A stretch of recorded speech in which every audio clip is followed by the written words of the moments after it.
Hello everyone and welcome to another executive report from the Evaluate team. In this brief, we will discuss the recent EU approval of Accofil, a Filgrastim biosimilar, as well as its strategic and commercial implications.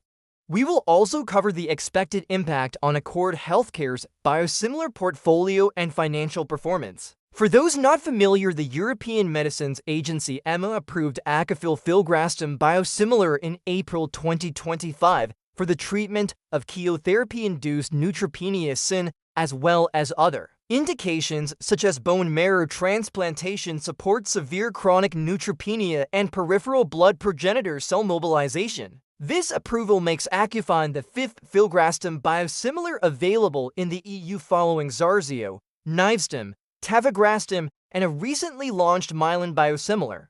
Despite the highly competitive generic and biosimilar landscape for Filgrastim, Accofil's approval presents an opportunity for Accord to establish its first biosimilar product in a highly attractive and growing market segment. We estimate that the global G-CSF market, which includes both biosimilars and originator biologics, will reach $10.7 billion by 2030, driven primarily by oncology demand.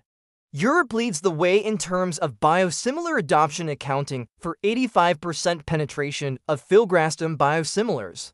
Thus, it represents a critical geography for Accofil. Within Filgrastim's various indications, chemotherapy-induced neutropenia affects approximately 650,000 cancer patients annually in Europe.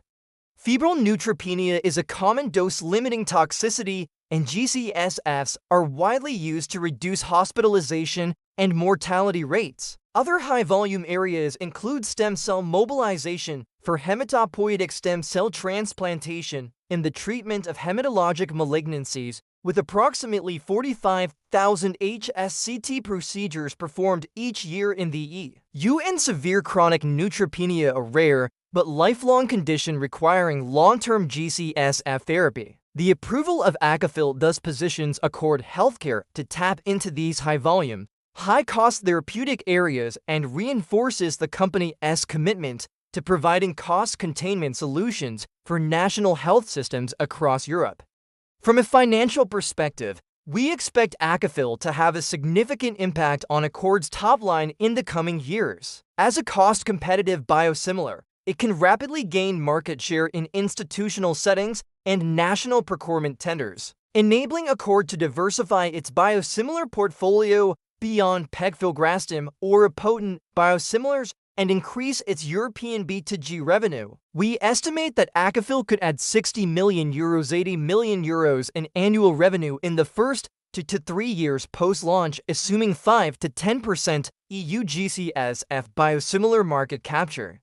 In terms of intellectual property, the primary patents protecting the original biologic Neupogen have been expired for several years, meaning that the entire G-CSF biosimilar market, including Accofil, is essentially open to competition. Accord's next biosimilar opportunities will likely stem from upcoming IP expiries or near-expiry products such as Denosumab, 𝗕𝗜𝗢𝗢𝗢𝗓, ustekinumab, 𝗕𝗜𝗢𝗢𝗢𝗓, and Denosumab Soliris, all of which represent sizable market opportunities. However, given the longer development timelines associated with large molecules like antibodies, Denosumab biosimilars are most likely the next movers. With EU IP set to expire between 2025 and 2026, companies like Samsung Bioepis, Sandoz, and Fresenius Kabi already have ready-to-file or early approval stage biosimilars in this class, setting the stage for a potential wave of Denosumab biosimilar approvals over the next 12 to 18 months. To maximize the impact of Accofil, we recommend that Accord pursue actions that center around the product's key strengths and differentiation factors. These include focusing on high-risk oncology centers and HSCT units that use stem cell mobilization regimens and creating tailored messaging around Accofil's equivalence to Neupogen for each indication. Engaging with health ministries and procurement agencies early to offer value-based contracts, such as outcome-based rebates tied to febrile neutropenia reduction, and leveraging cost advantages to secure a preferred biosimilar status on national formularies.